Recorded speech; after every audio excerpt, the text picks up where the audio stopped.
Cleo finally knows who Graves is, her father. But knowing the truth and accepting it are two different things. As she walks away from the clubhouse, she's left with more questions than answers. Meanwhile, Chains can't stop thinking about her. And Graves is terrified he's lost her forever. Then Cleo calls. She wants to talk. This is the second episode of the complete novel. New episodes drop daily. Don't miss what happens next. Subscribe now and turn on the bell icon so you never miss an episode. Join Cleo's journey. Watch episode 2 now. The look on his face was almost impossible to describe. It was like those 4 words meant everything to him. For some reason, I suddenly felt that coming here mattered to him, not just to me. I just had no idea why. Tommy? A small blonde blur shot across the grass. Lola. Tommy ran off and he and Lola hugged so hard they almost fell over, then ran off to join a group of kids playing nearby. I couldn't help but smile. Well, Skylar said dryly, I guess we're not needed anymore. Apparently not. A laugh sounded nearby, and I turned to find the blonde biker walking towards us. Lola sat comfortably on his shoulders, grinning like she'd just won a prize. I noticed the resemblance right away. They had the same smile, same eyes, and the same stubborn look. For some reason I'd never connected the dots. Roman, Stella called. The biker stopped beside us and Lola immediately wrapped her hands around his head. My dad rage. I blinked, then Lola looked at the big biker again. He noticed right away and grinned. Yeah, I get that reaction a lot. Heat crept into my cheeks. I didn't realize that I was old enough to have a kid? I laughed despite myself. A little. He chuckled. Fair. Lola patted his head. My dad's old. I'm 23. Ancient. Traitor. Lola giggled and the sound was infectious. Stella looked entirely unsurprised by the exchange. How old were you? I asked. Something softened in his expression. 16. My eyebrows shot up. 16. Yeah. His grin turned self-deprecating. I was an overachiever. I laughed, really laughed, and the sound surprised me. It had been a long time since that happened naturally. Lola's mom and I were kids ourselves. His gaze shifted towards his daughter, and there was no bitterness or anger, just affection. Eve got pregnant young, he shrugged. Neither of us knew what the hell we were doing. Roman, Stella warned. What? It's true. Lola rolled her eyes dramatically. Grandma says I don't need to know how hopeless you were. I wasn't hopeless. You put my diaper on backwards. I was learning. Lola looked unconvinced and I bit my lip to keep from laughing again. The whole exchange felt easy and comfortable, like watching a real family together, happy. Roman said after a moment, his voice quieter now, they wanted her somewhere else, a different life. His gaze stayed on Lola. She left when Lola was little. The sadness was there, but there was no resentment. I don't blame her. Stella rested a hand against his arm, a silent gesture that spoke of old wounds and family support. Roman smiled at his mother before continuing, Mom and Dad helped me a lot. His eyes met mine. I would have been lost without them. The honesty in his voice made my chest ache, because I knew how lucky he was to have people who wanted to help and stay. Lola's the best thing that's ever happened to me. He said it without hesitation, like he truly believed it, and judging by the way he looked at his daughter, he did. Lola leaned down and kissed the top of his head. You're my best thing too. Roman groaned dramatically.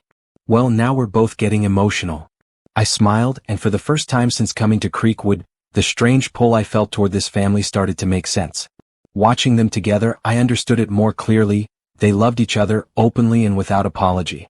It was the kind of love I'd always wished for, and standing there watching Roman with Lola, I found myself thinking maybe I'd judged them too quickly. Graves' POV. I couldn't take my eyes off her. 28 years, after 28 years of searching, there she was, standing in the middle of my clubhouse yard with a paper plate in her hand and a careful smile on her face. My daughter? The words still didn't feel real. Next to her, Roman carried Lola on his shoulders while Tommy followed them everywhere. Skylar stood nearby talking to Maddox, looking more relaxed than she had at the diner. For the first time since she arrived, Cleo looked comfortable, not guarded and not ready to run, comfortable. A feeling I wasn't sure she'd had much of in her life. Beside me, Chains leaned against the porch railing, silent, watching and listening, the same as me. Neither of us spoke. I was too busy watching something I'd spent years imagining but never truly believed I'd see. My children together. Roman was grinning at something Cleo had said. Lola was happily interrupting every conversation she could, and Cleo was laughing. The sound hit me harder than I expected because she'd come into the diner weighed down by the weight of the world.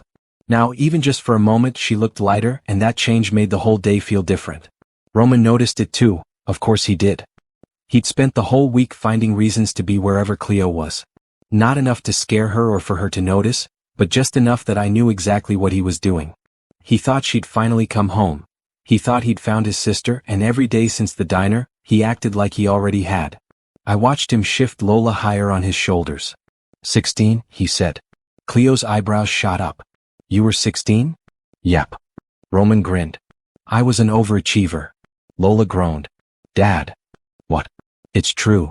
She laughed, really laughed, and for a moment she looked younger than 28, she looked carefree. For a second I could almost believe that was true. Roman saw it too, his grin softened. Then he told her about Eve, about becoming a father young, about Stella and me helping raise Lola, about learning as he went. I waited for discomfort, for judgment, for something. Instead Cleo listened, really listened. When he finished she smiled a soft smile. The important thing is that she knows she's loved.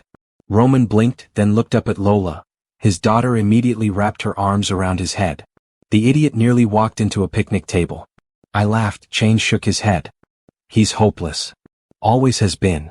My eyes went back to Cleo, to the way she watched Lola, Tommy, and Skylar running around the yard. There was sadness and grief in her eyes, but also love. So much love, the kind that puts others first, the kind that stays, the kind that fights. The kind I'd always hoped she'd have as she grew up. Then Stella said something I couldn't hear. Cleo smiled, and for the first time all afternoon she opened up, only a little, but it was enough. Wade and I grew up together. The conversation around her quieted down, not completely but enough for people to listen. He was my best friend before he was anything else. There was affection in her voice, a love that doesn't go away just because someone is gone. We met when we were 14. Roman smiled. That's a long time. It was. Her gaze drifted towards Skylar. We started dating at 16. Then Tommy. We got married at 18. I followed her gaze to the children, my grandchildren. Jesus, I still wasn't used to thinking that. You had Skylar young, Stella said gently. Cleo smiled. We did. No regret, not a trace, only love.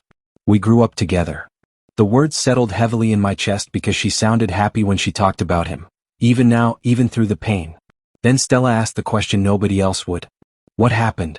Her smile faded, not all the way but just enough. He died in a car accident. Grief flashed across her face before she hit it again, quick and practiced, like she'd spent months pretending she was okay. He was a good man. 5 words said with absolute certainty. I respected that, respected him. Whatever mistakes he'd made, he'd clearly been loved, and he'd loved my daughter right back. So when the teaching job came up here, Cleo continued quietly, glancing towards her children, I thought we all needed a fresh start. Nobody spoke for a moment, then Roman nodded. I'm glad you came. They were simple words, but I knew my son. I knew every expression, every sign. He wasn't just glad she'd moved to Creekwood. He was glad she'd found us, glad she was standing here, glad she was finally part of his life, even if she didn't know it yet. The fool already looked at her like a sister, and judging by the way Cleo smiled back, she liked him too.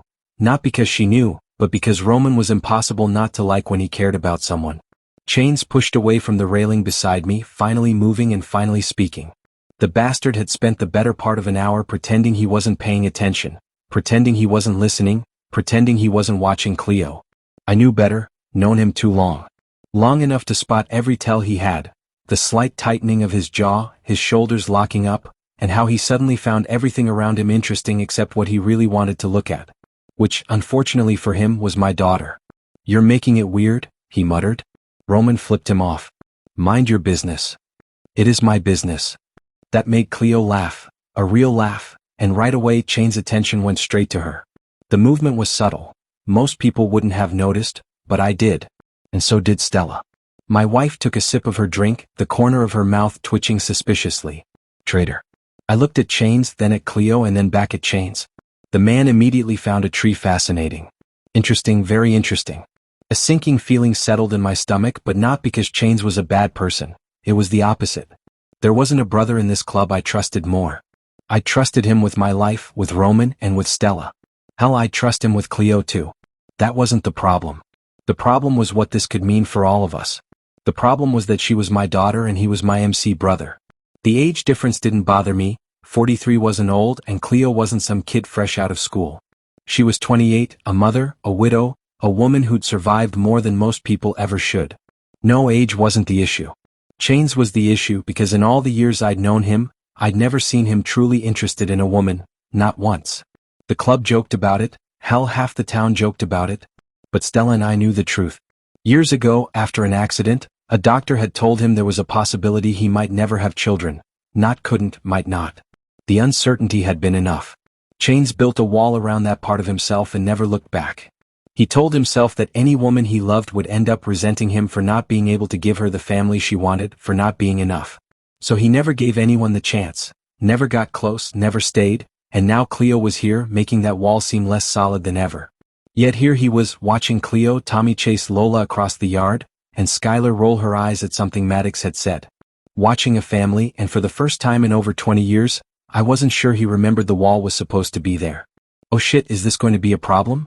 Chains finally glanced my way, one look at my expression and his eyes narrowed. Don't what? You know what? Roman looked between us, then grinned. The little shit figured it out instantly. Well, this should be fun. Shut up, Rage. Not a chance.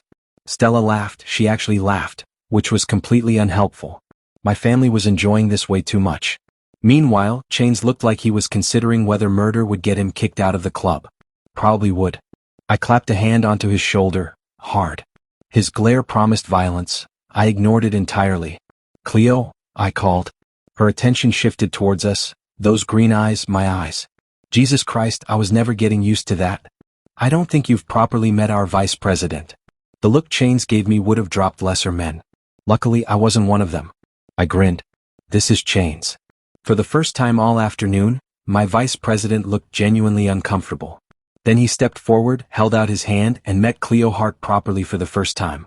The second their eyes locked, something shifted. I saw it, Stella did too, and Chains definitely did because his face tightened just a little. It was like he realized he was standing at the edge of a cliff and wasn't planning to step back. That look told me this wasn't just interest. It was the kind that could change everything. Hell, this was definitely going to be a problem. Chains POV, the second her hand touched mine, I knew I was screwed. It wasn't because she was beautiful, though she was. Not because she had the kind of smile that made a man want to earn another one, though she did. No, it was the feeling, warm, soft, real. For a split second, neither of us let go, then she blinked and the moment was gone. Cleo. Her voice was quieter than I'd expected. Chains? I immediately hated how rough my voice sounded, like I hadn't spoken in weeks. She smiled politely, the kind of smile people give strangers, while my brain had apparently forgotten how to work. Right then, Graves looked way too pleased with himself. The bastard. I shot him a glare and he grinned. Stella looked just as amused. Traitors, all of them. Thankfully, before anyone could say anything else, a small body crashed into my side. I looked down, Tommy. The kid looked up at me like we'd known each other for years. Is that your bike? I followed his finger. My Harley sat parked near the clubhouse. Yeah. His eyes widened. That's the coolest thing I've ever seen. A laugh escaped before I could stop it. Is it? Yep. He answered right away. No hesitation, no doubt, just total certainty. I found myself smiling. Well, thanks, buddy. Tommy beamed, then, apparently deciding we'd become best friends, climbed onto the bench beside me. Not across from me, not nearby, but beside me. Close enough that his little leg bumped against mine every time he moved. I stared at him. The kid stared back, completely comfortable like this was normal. Children were weird. Lola climbed onto the opposite bench. Tommy likes bikes. Tommy nodded seriously. I really like bikes. Clearly. His grin widened. How fast does it go? Tommy. Cleo's warning came right away. The kid ignored it completely. I hid my smile. Fast enough. His jaw dropped. That's awesome. Across the table, Cleo looked stunned, actually stunned. I raised an eyebrow. What? She shook her head. I'm just surprised. About? Her eyes drifted towards Tommy. He's usually shy around people he doesn't know. I looked down. Tommy was now studying one of the tattoos on my forearm with complete fascination. Definitely not shy. Maybe he's got good instincts. The words slipped out before I could stop them. For a second, Cleo just looked at me, then she laughed softly, and something inside my chest tightened because I liked that sound far more than I should. Beside me, Tommy pointed at my arm. Does this one mean something? I looked down at the tattoo then back at him. Most tattoos mean something.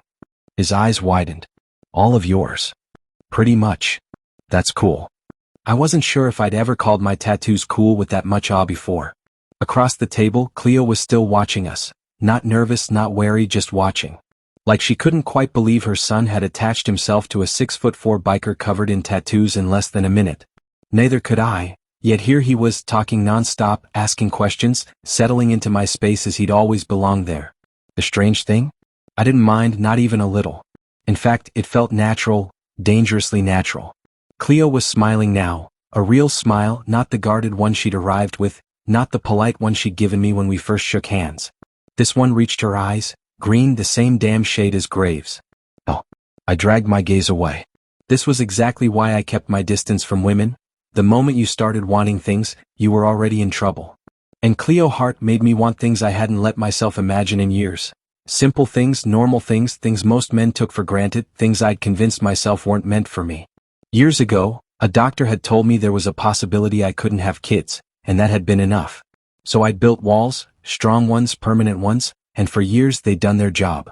Until a widow with honey brown hair and 2 kids walked into a diner. Now, one of those kids was sitting beside me, explaining in great detail why black bikes were cooler than red ones. I hadn't even realized he'd switched topics. Dad had a truck, Tommy was saying. I froze, the excitement faded a little from his voice, not all the way, just enough. Something flickered across Cleo's face too, pain, quick, practiced, the kind people carried when grief had become part of them. Tommy looked down. Dad liked fixing things. For a moment, nobody spoke, then I nudged his shoulder gently with mine. Sounds like your dad was pretty smart. Tommy looked up, a smile returned. Yeah, he nodded firmly. He was. Across the table, Cleo's eyes met mine, and this time neither of us looked away, and for the first time all afternoon, I felt like the real danger wasn't the attraction, wasn't Graves or the club, wasn't even the fact that she was still grieving. The real danger was how easily sitting here with her and her kids felt right. If I let myself want this, I'd have to face everything I'd spent years avoiding, and that scared me a hell of a lot more than attraction ever could. I was still listening to Tommy explain why black bikes were objectively better than every other color when Bolt appeared with Mia beside him. The two of them looked exactly like they always did. Comfortable, happy, annoyingly normal. Bolt spotted me and smirked, never a good sign. Chains? I didn't like his tone right away. Mia ignored him entirely and smiled at Cleo. Before anyone could say more, Graves wandered over, apparently deciding I hadn't suffered enough. Cleo, you've met Bolt. Bolt lifted a hand. Hey. And this is Mia. It's nice to meet you properly, Mia said warmly. You too. While the women started talking, I noticed movement behind them. Maddox was coming our way with Skylar beside him. The two of them looked deep in conversation or maybe arguing. Honestly, with kids that age it was hard to tell. The second Maddox spotted Cleo, he lifted a hand. Hi Cleo. The kid had apparently skipped Mrs. Hart entirely, straight to first names. Bolt? Cleo? I heard Mia repeat. Bolt looked entirely unsurprised. Mia shook her head. You all move fast around here. That earned a laugh from Cleo. Then Skylar noticed Tommy. More specifically, she noticed Tommy sitting beside me. The look on her face was priceless. Confusion, suspicion, mild disbelief. Like she couldn't quite understand why her little brother was attached to a biker twice the size of everyone else. She approached cautiously. Tommy? Her brother didn't even look up. Busy. Skylar blinked. I held back a smile. Then she looked at me, a little shy and a little unsure. Hi. She glanced between Tommy and me, then offered a small smile. I'm Skylar. There was a pause. I'm Tommy's sister. As if that wasn't immediately obvious. I suddenly had no idea what to do. Kids usually either avoided me or asked about my bike. Nobody had prepared me for introductions. Did I shake her hand? That felt weird. Did I not? Also weird. Oh. Hi, I said finally, smooth, real smooth. I'm Chains. The kid smiled, thank God. Then I noticed the oversized blue sweater she was wearing. It practically swallowed her whole. The sleeves hung past her hands, the collar stretched slightly at one side. Clearly old, clearly worn, clearly loved. Before I could stop myself, words came out. Cool sweater. I immediately regretted everything. What kind of response was that? Cool sweater? I was 43, not 12. Internally, I groaned. Then Skylar's face lit up, really lit up. It is. The smile stayed for a second before softening just a little. It was Dad's. The words landed somewhere deep in my chest. I saw the same understanding pass across Cleo's face, the same sadness, quick, quiet, but still there, always there. Before I could think of a response that didn't sound completely stupid, Maddox nudged Skylar. Come on. But, come on. He grabbed her sleeve. Skylar rolled her eyes. The kid clearly thought he was annoying, and the kid also clearly followed him anyway. Interesting. As they walked off, I caught Cleo watching me. She was smiling, not laughing or amused, just smiling. Like she'd seen exactly how badly I'd fumbled that conversation and still appreciated the effort. Great, now I was embarrassing myself in front of children. Mia watched Maddox and Skylar disappear towards the yard, then she looked at Cleo, a grin spreading across her face. Well? Bolt immediately sighed. Mia. What? Whatever you're thinking. I'm not thinking anything. She was absolutely thinking about something. Mia looked towards Skylar and Maddox again, then back at Cleo. They seemed to be hitting it off. Cleo laughed, Bolt groaned. Mia ignored him. The conversation moved on, everyone talking and laughing, stories were exchanged, and at some point Stella joined us, then Graves and Rage. The noise around the table grew louder, warmer, more familiar, the kind of family chaos I'd spent years pretending I didn't want. Then I felt something heavy against my chest. I looked down, Tommy was asleep. At some point during the conversation, the kid had climbed onto my lap. No permission, no warning. He apparently decided I was furniture. One small hand still rested against my cut. His head was tucked beneath my chin, completely out cold. For a moment, nobody said anything, then I looked up and every single person at the table was staring at me. Oh. Even Cleo looked surprised. I looked back down at Tommy, then at the faces around me. Don't. Rage immediately started laughing, the bastard. I still couldn't believe it. Tommy was asleep, not in a bed, not curled up beside me, not sprawled out on a couch, in Chain's lap. The giant biker sat completely still, as though he was afraid moving might wake him. The sight should have been ridiculous. Instead, it did something unfamiliar in my chest. Tommy didn't do this, not with strangers, not anymore. After Wade died, he became quieter, more cautious, more attached to Skylar and me. Yet somehow, after only a few hours, he'd climbed into Chain's lap and fallen asleep like he'd known him forever. I looked at my son, then at the man holding him. Dark hair, dark eyes, broad shoulders, tattooed arms. Everything about him was intimidating. Everything about him should have made me nervous. Instead, I felt safe. The realization startled me. My gaze lingered a second too long, taking in Tommy resting against his chest, the careful way Chains held him, and the softness beneath all that muscle and ink. A flutter started low in my stomach. I pushed it away immediately. No, absolutely not. Wade had only been gone 4 months, just 4 months. Guilt hit me right away, sharp, unwelcome. I loved my husband, always would. We'd grown up together, built a life together, had children together. Whatever this strange awareness of Chains was, it didn't matter. It couldn't. Thankfully, Rage broke the moment. I'll put Lola to bed. I should take Tommy. Chains glanced down at Tommy. Tommy burrowed closer. Traitor. Rage grinned. I think you've been replaced. I rolled my eyes. Not helping. I've got him, Chains said quietly, and before I could argue, he stood. Tommy didn't even stir. My heart squeezed. The way Tommy trusted him and how Chains cared for him stayed with me. For a moment I watched, then I followed them into the clubhouse. Upstairs, the noise faded. The hallway felt surprisingly normal, filled with family photos, children's drawings, and a warmth I never expected in a biker clubhouse. Families lived here. Rage tucked Lola into her bed. Chains carried Tommy into the room next door and I followed.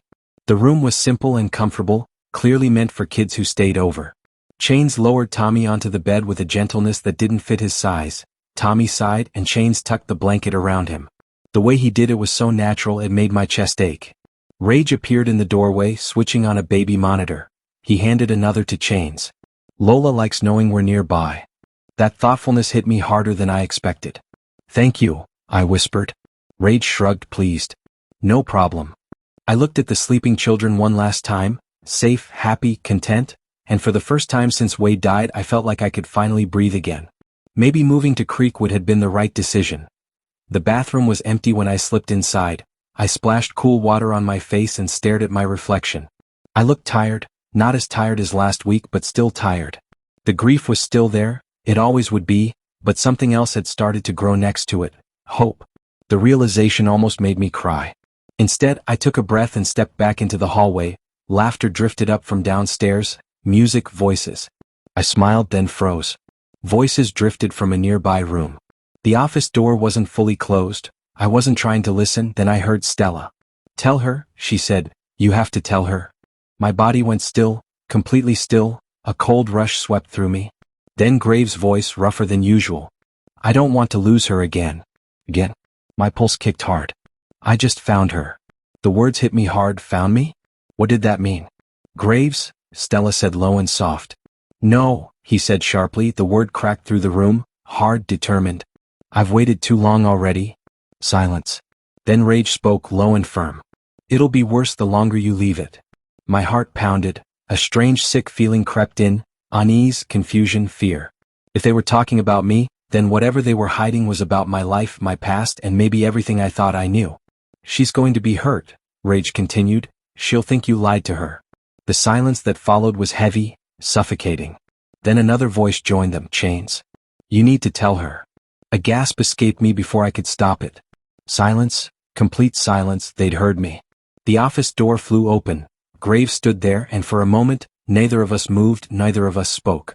I saw it right away, the guilt, the fear, and the realization that the secret he tried to protect had finally reached me. "Shit." My voice barely worked. "What are you keeping from me?" His hand scrubbed across his face. "Cleo? No." My voice shook. "I've heard the whispers, I've seen the looks, I've felt it since I first walked into that diner." Behind him, Stella, Rage, and Chains stood frozen, uncomfortable, guilty even, but not surprised. Everyone knew, everyone except me. "What is it?" Graves closed his eyes, then he nodded, a defeated, resigned nod. "Come inside." He moved aside for me to step into the office.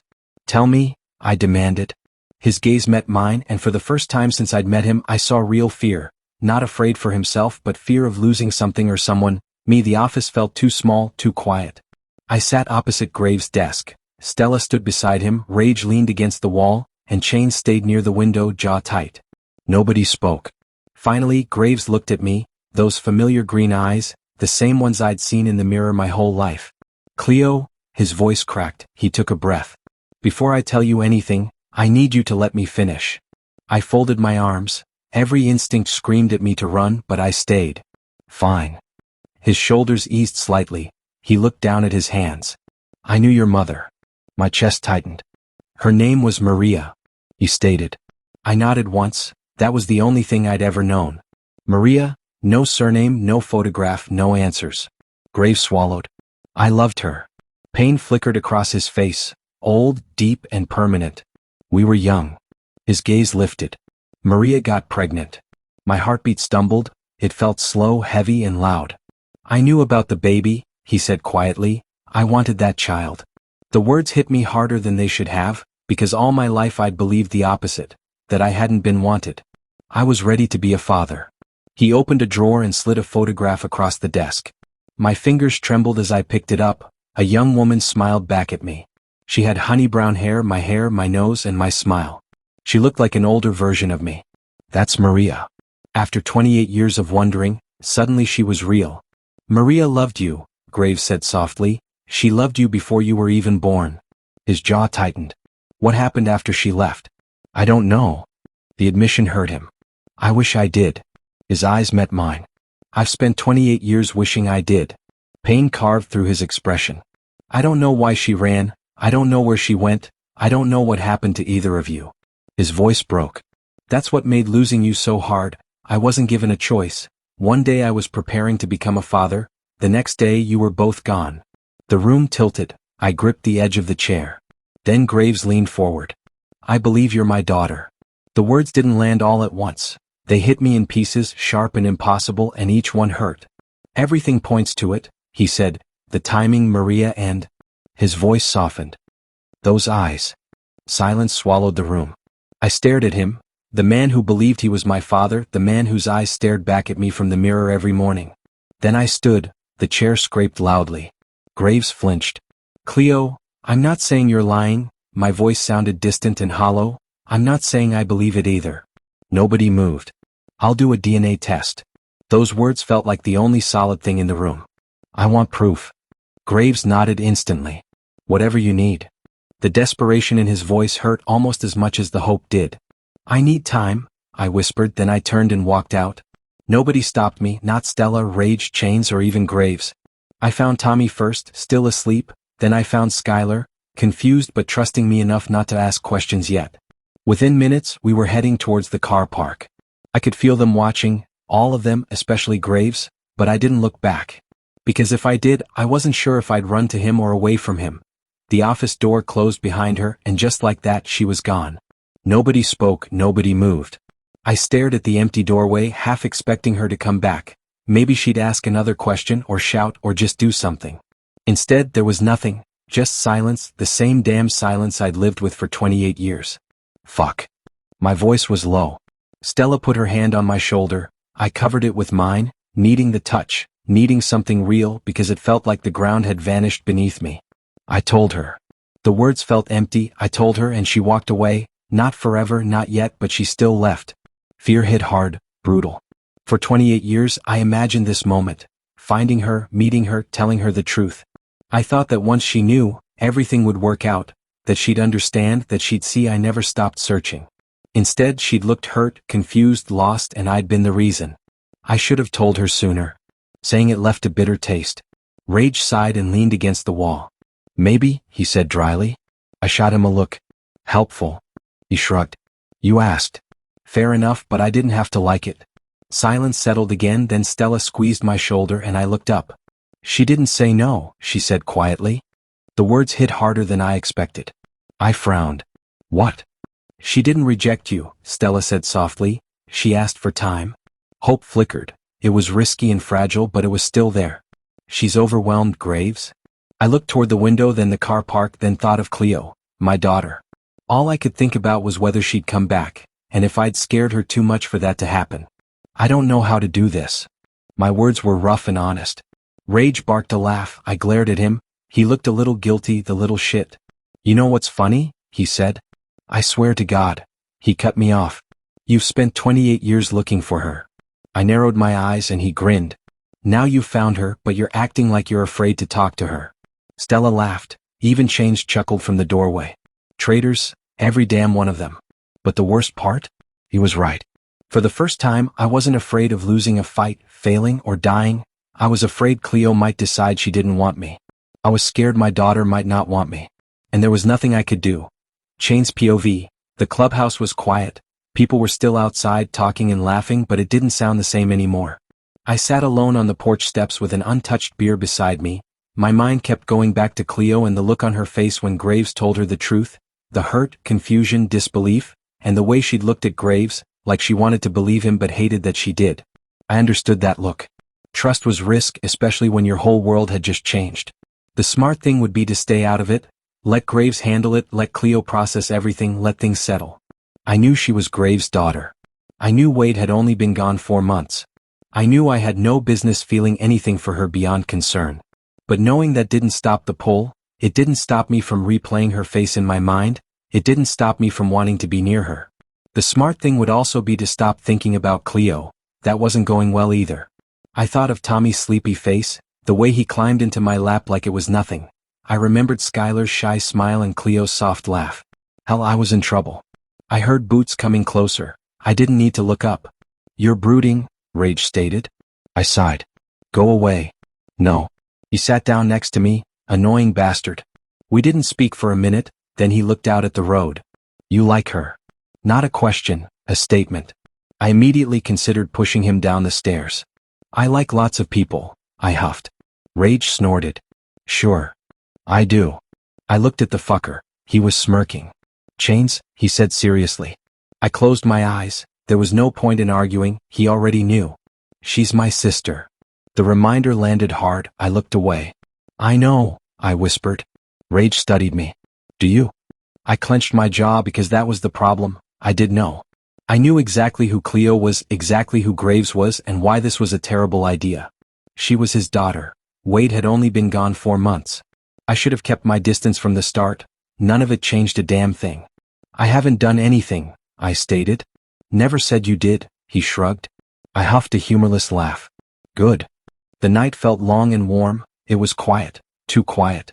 Then Rage spoke again. You know what bothers me? Can't wait, I smirked. Tommy, he chuckled. That surprised me enough to look at him. What about him? Rage smirked. The kid likes you. I groaned, actually groaned because he wasn't wrong. He's 6. Exactly. Rage grinned. Kids know things. That's not how kids work. My voice raised just slightly. Bullshit, Rage laughed. I shook my head at him. The idiot was impossible. I smiled anyway, then Tommy's voice echoed in my head. Dad had a truck. The excitement fading, the sadness in Cleo's eyes. Wade had only been gone 4 months, and here I was thinking about his wife, his kids, thinking about things I had no business thinking about. Guilt weighed on my chest. She wasn't ready, maybe she'd never be ready, and that was before adding Graves into the mess. Worse, I wasn't sure I could stop wanting to be part of it. Rage must have seen something in my face because his expression softened. Chains? I didn't look at him. Leave it. For once he listened. We sat in silence, watching the road in the darkness. We kept looking toward where Cleo had gone, because neither of us could stop thinking about her. And for the first time in years I found myself wanting something impossible, that looked a lot like a woman with honey brown hair and 2 kids. And that scared the hell out of me. Graves POV. A week later I was no closer to knowing what Cleo was thinking. 7 days of checking my phone, of wondering if she'd changed her mind, 7 days of replaying every word of that conversation. I was in the office pretending to read paperwork, pretending really because I'd been staring at the same page for 15 minutes. Across from me, Chains worked through club accounts or pretended better than I did. The phone rang, I ignored it. Then the phone rang again. Chains raised an eyebrow. You gonna answer that? I shot him a look, then picked up the phone. Hello. Silence. Then, hi. Everything inside me stopped. Cleo. I closed my eyes. Relief hit so hard it almost hurt. She called, actually called. Hi, sweetheart. Chains immediately looked away, giving me privacy or pretending to. I appreciated it. Am I calling at a bad time? No. Too quick, I cleared my throat. Not at all. A small silence followed. I could hear nerves in her voice, the uncertainty, but she hadn't hung up. That meant something. I've been thinking. I leaned back, listening, waiting. I still want the DNA test. Hope flickered. It was risky, fragile, and beautiful. Okay, I said, hoping she heard the sincerity in my voice. And she hesitated, long enough that my stomach tightened. I think we should talk. The words settled heavily, not because they were bad but because they meant everything. A chance. I'd like that. Another pause. The kids will be with me. Of course they would. The realization hurt more than it should have, because she didn't have anyone else. She'd been carrying everything alone. How about the park? She asked quietly. Neutral ground. I understood exactly what she meant. She wasn't ready for the clubhouse. Hell, she wasn't even sure she was ready for me, but all I could think about was Cleo trying, and that had to be enough. The park sounds good. Silence, then an idea struck me. Stella can bring Lola. A brief pause. You don't have to do that, she whispered quietly. I know, my voice softened, but we'd like to. Another silence. It wasn't uncomfortable, just emotional. 2 people trying to figure out how to be something else. Tommy would like that. The small smile in her voice loosened something in my chest. Skylar too. I smiled. Then it settled. When? Sunday, she hesitated. 1 o'clock. Okay, I smiled. Another pause, neither of us ready to hang up. I'll see you tomorrow, Graves. The name shouldn't have made me smile. It did anyway. I'll see you tomorrow, sweetheart. The call ended and I stared at the phone, then looked up. Chains was watching me. So? He smirked. I tried to stop the smile, failed. We're meeting tomorrow, at the park, to talk. To start figuring out what came next. Chains nodded once, a small smile tugging at his mouth. For the first time in a week, the weight on my chest eased when Cleo called. It wasn't forgiveness, it wasn't acceptance, it wasn't family, not yet, but it was a chance, and after 28 years I'd take a chance with Cleo. The week went by in a blur. Work, school runs, homework, dinner, bedtime, then we did it all again the next day. On the surface, everything seemed normal. Inside, nothing felt normal. Every quiet moment, my thoughts drifted back to the clubhouse, to Maria, to Graves, to the photograph still tucked inside my bedside drawer. I must have looked at it 100 times, studying her smile, her eyes, trying to find answers in a picture taken nearly 30 years ago, but finding none. Then there was Graves, the man who believed he was my father. He had spent 28 years looking for me. I wanted to dismiss it, to tell myself it couldn't be true, but every time I closed my eyes I saw those green eyes.